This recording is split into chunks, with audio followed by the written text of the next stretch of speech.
अस्सलाम वालेकुम व्यूअर्स, कैसे हैं आप? उम्मीद है ठीक होंगे। खुश रहे, आबाद रहे, अल्लाह ताला आप सबकी हिफाजत फरमाए। जी तो व्यूअर्स, आज मैं आपके लिए लेकर आई हूँ रमज़ान प्रिपरेशन पार्ट 1। इसमें मैं आपको बताऊंगी कि रमज़ान के लिए आपने किस तरह सब्जियाँ अपनी सेव करनी है ताकि रमज़ान में ज़्यादा से ज़्यादा टाइम हम अपनी इबादत को दे सकें। जी तो व्यूअर्स, ये सब्ज़ियाँ जो मैंने ली हैं, इनको मैं पहले अच्छी तरह से सारी सब्ज़ियों को मैंने सिंक में पानी भर ली है। तो अब उसमें मैं इसको अच्छी तरह से डिप करूँगी और जो इसमें गंदे पत्ते हैं, जो गले सड़े पत्ते हैं, वो सारे हम निकाल लेंगे। तो आपको पता है कि ये ग्रीन अनियन, ये धनिया, पुदीना और उसी तरह सब्ज़ मिर्चें, टमाटर, ये सारी चीज़ें हमें माशाल्लाह बिला नागा और हर चीज़ में इसकी ज़रूरत पड़ती है। तो इसीलिए इनकी प्रिपरेशन ज़रूरी है ताकि रमज़ान में हमें ज़्यादा से ज़्यादा टाइम अपनी इबादत के लिए मिल सके। क्योंकि देखें, हर 11 महीने तो बंदा दुनिया जहाँ के काम करता है।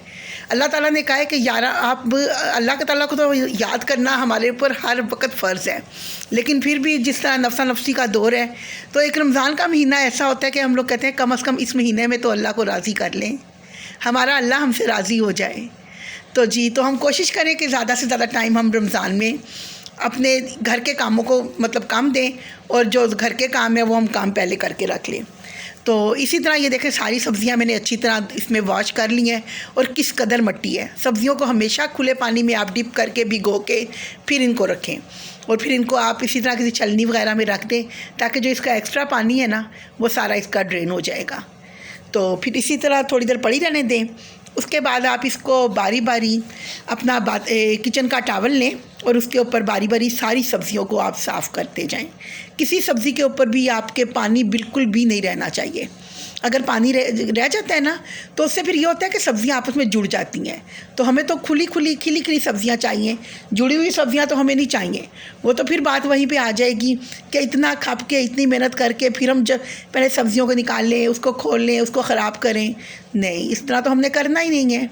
इसीलिए हमने इनको अच्छी तरह से खुशक करना है और अच्छी तरह से इनमें से देख के कोई गंदा पत्ता है, कुछ है, वो चुन के हमने सारे इसमें से निकाल देने हैं। इसी तरह हमने ये देखे, धनिए में से भी हमने जो ख़राब पत्ते हैं, डंडियाँ हैं, उनको निकालेंगे। जितना खुशक आपका धनिया होगा ना, उतना ही अच्छा आपका फ्रीज़ होगा। ये फ्रीज़ करके भी चीज़ें मैं सारी आपको दिखाऊंगी। आप देखना किस तरह हर चीज़ का ये आपको एक एक चीज़ सेपरेट मिलेगी, जुड़ी हुई चीज़ें नहीं इसको में आपको मिलेंगी। मैं वो तमाम तरीके आपको बताऊंगी कि किस तरह आपकी सब्ज़ियाँ जो है ना, आपकी वो हर चीज़ अलग-अलग आपकी होगी। पुदीने को भी इसी तरह आपने अच्छी तरह से खुश्क करना है। टोटली बारी बारी आपने हर सब्ज़ी को इसी तरह टावल पे फैलाना है। दरअसल वो अगर आप दूसरा टावल टिशू लेंगे तो वो उसको आपको पता है कि वो ज़रा जल्दी गीला हो जाता है ना, तो उस पर सब्ज़ियाँ वगैरह चिपक जाती हैं जल्दी से ना, तो वो टिशू आपकी सब्ज़ियों पे चिपकेगा। तो इसलिए आप कोशिश करें कि किचन के लिए ना एक टावल अलहदा रखा करें। बर्तन भी खुशक करने होते हैं हमने, सब्ज़ियाँ भी खुशक करनी होती हैं। सब्ज़ मिर्चें भी आपको पता है कि रोज़ रूटीन में हमें इसकी ज़रूरत पड़ती है। शायद ही कोई दिन ऐसा होता होगा जिस दिन सब्ज़ मिर्च के बगैर हमारा गुजारा हो जाता होगा, नहीं ना होता किसी का भी। ये तो हर खाने में लाजमी डलती हैं ना। तो फिर रोज़ बाज़ार जाने का झंझट, जी आज ये लेके आना है, आज वे, और फिर जब सब्ज़ी पड़ी रह जाती है ना, आपको पता है वो वेस्ट हो जाती है, आपके पैसे वेस्ट। तो इसीलिए आप कोशिश किया करें कि आपकी सब्ज़ी पकाते हुए भी जितनी सब्ज़ी जो बच जाती है ना, उन सब्ज़ियों को आप ना, बेशक थोड़ी सी भी है, आप उसको कटिंग करके अच्छी तरह धो के, कटिंग करके, खुशक करके उन्हें आप फ्रीज़ कर लें। वो आपके दोबारा काम आ जाती हैं। शिमला मिर्च भी देखें, मैंने क्यूब्स में भी की है, जूलियन में भी की है। उसके बाद ये गाजर भी मैंने जूलियन कटिंग में भी की है, क्यूब्स में भी की है। पुदीने के पत्ते इसी तरह लैदा करके रखे हैं। और धनिया देखें मेरा माशाल्लाह से अल्हम्दुलिल्लाह, ये फ्रीज़ करने के बाद इसका कलर है बिल्कुल ग्रीन और हर पत्ता उसका बिल्कुल सेपरेट है। हालांकि उसमें बर्फ़ जमी हुई है, ये गाजरों में भी बर्फ़ जमी हुई है, लेकिन ये देखें हर इसका एक एक पीस अलग-अलग है। अब इसको हम जब डिब्बों में डाल लेंगे ना, फ्रीज़ हुई हुई इस तरह, फिर ये जुड़ेंगी नहीं आपस में, ये आपकी इसी तरह खुली खुली रहेंगी। फिर आपको जितनी ज़रूरत है आप निकाल लें और मज़े से इस्तेमाल करें और मुझ नाचीज़ को दुआओं में याद रखें। मुझे आपने रमज़ान में बहुत दुआओं में याद रखना है, बहुत दुआओं की ज़रूरत है। आप सब बहन भाइयों से मेरी यही है कि आप सब कोशिश करें कि अल्लाह ताला को राज़ी करने में अपना टाइम गुजारें। जितने भी रमज़ान के ये दिन हैं, अल्लाह ताला हम सबको इबादत की तौफ़ीक दे, हमारे बच्चों को इबादत की तौफ़ीक दे। अल्लाह ताला सेहत तंदुरुस्ती वाली और अल्लाह को राज़ी करने वाली इबादत हमें नसीब फ़रमाए। अल्लाह ताला किसी की मुताजी ना दे, अल्लाह ताला सब पे अपना करम करे। उम्मत मुस्लिमा पे अल्लाह ताला जहाँ जहाँ पे भी हैं, अल्लाह ताला उन पे अपनी रहमत करे। हर किसी के लिए रमज़ान बहुत रहमतों वाला है।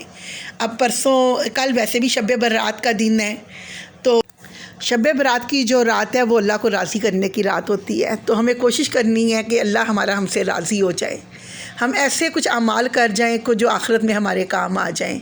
तो आप सब ने कल मुझे दुआओं में, मेरे मियाँ को, मेरे बच्चों को, ख़ास तौर पे मेरी वालदा को, सबको बहन भाइयों का आपने ज़रूर दुआओं में याद रखना है। जो जो बीमार हैं, अल्लाह ताला उम्मत मुस्लिमा में सबको सेहत तंदुरुस्ती दे, अल्लाह ताला सब बीमारों को शिफा दे। तो आपने मुझे दुआओं में ज़रूर याद रखना है। मैं भी इंशाल्लाह अपनी सारी यूट्यूब फैमिली को अपनी दुआओं में, सारे उम्मत मुस्लिमा को इंशाल्लाह सब के लिए मैं दुआ करूँगी। जी, तो ये देखें सब्ज़ियाँ हमारी सारी हमने या फ्रीज़ हो गई हैं। ये इसी तरह माशाल्लाह से जब आप इनको पैकिंग करके रख लेंगे ना एयर टाइट डिब्बों में, तो जब आप जिस वक्त भी निकालेंगे ये आपकी इसी तरह फ़्रेश की फ़्रेश होंगी। सिर्फ़ एक चीज़ का आपको ध्यान रखना है कि इन सब्ज़ियों को आपने ना जैसे ही निकालें अपनी ज़रूरत के हिसाब से निकाल के फ़ौरन फ्रीज़र में रख दें, वरना ये जब अगर मेल्ट होगी ना, अगर बाहर आप एक सब्ज़ी भी भूल गए, वो मेल्ट होगी तो फिर वो आपकी वही हिसाब आ जाएगा, सब्ज़ियाँ ख़राब और आपकी सारी मेहनत ज़ाया। तो इसीलिए उम्मीद है कि आप इनको सब्ज़ियों को एहतियात से फ्रीज़ करके रखेंगे और बवक्त ज़रूरत निकाल के ना तो उसी तरह आप इनको दोबारा फ्रीज़ कर देंगे। आपका टाइम इतना बचत हो जाएगा ना कि यकीन करें कि आप मुझे दुआएं देंगे, क्योंकि किचन में आपको पता है सबसे ज़्यादा जो टाइम होता है ना ये सब्ज़ियों पे ही लगता है। कि ये छोटे छोटे काम जब हम करते हैं ना तो अच्छा खासा हमारा टाइम लग जाता है ना। तो यही हम अपने ये सारे छोटे छोटे काम अगर पहले से ही करके रख लेंगे तो रमज़ान में फिर हमें इबादत के लिए ज़्यादा से ज़्यादा टाइम मिल जाएगा ना। तो उम्मीद है कि आपको ये मेरी वीडियो बहुत ज़्यादा पसंद आई होगी। तो बाकी आप लोग भी इसी तरह अपनी हर चीज़ सब्ज़ी को ज़रूरत के मुताबिक निकालें, यूज़ करें और इनको आप ना दोबारा फ्रीज़ करें। ये धनिया भी ये देखें माशाल्लाह, और यहाँ पे ये देखें टमाटर भी मैंने फ्रीज़ किए हैं। मैंने इस दफ़ा फुल फ्रीज़ नहीं किए, मैंने इनको कटिंग करके ना जिस तरह हमने सालन में डालने होते हैं उस तरह कटिंग की है। क्योंकि जब हम वैसे अगर पूरे फ्रीज़ करते हैं ना तो जब उसको हम बाहर निकाल के फिर रखते हैं, फिर वो मेल्ट होते हैं, फिर यूज़ करते हैं। इस तरह आपको अंदाज़ा होता है आपने कितने टमाटर सालन में डालने हैं, आपने उतने निकाले तो ग्राइंड करें या सालन में डायरेक्ट डाल लें, बाद में मसाला ग्राइंड कर लें। तो इंशाल्लाह ना ये आपके बड़े अच्छे फिर ये रहते हैं। तो इंशाल्लाह आपको मैं जो ऑफिस वगैरह में काम करती हैं, वर्किंग वूमेंस हैं, उनके लिए इंशाल्लाह मैं वीडियो और भी दूँगी, तो मसाले वगैरह उसमें भून के रखने के लिए ना। तो बस बाकी अल्लाह ताला आप सब पे अपना करम फरमाए, सब पे अपनी रहमतें बरकतें नाज़िल फरमाए और हर किसी का दस्तरखान वसीअ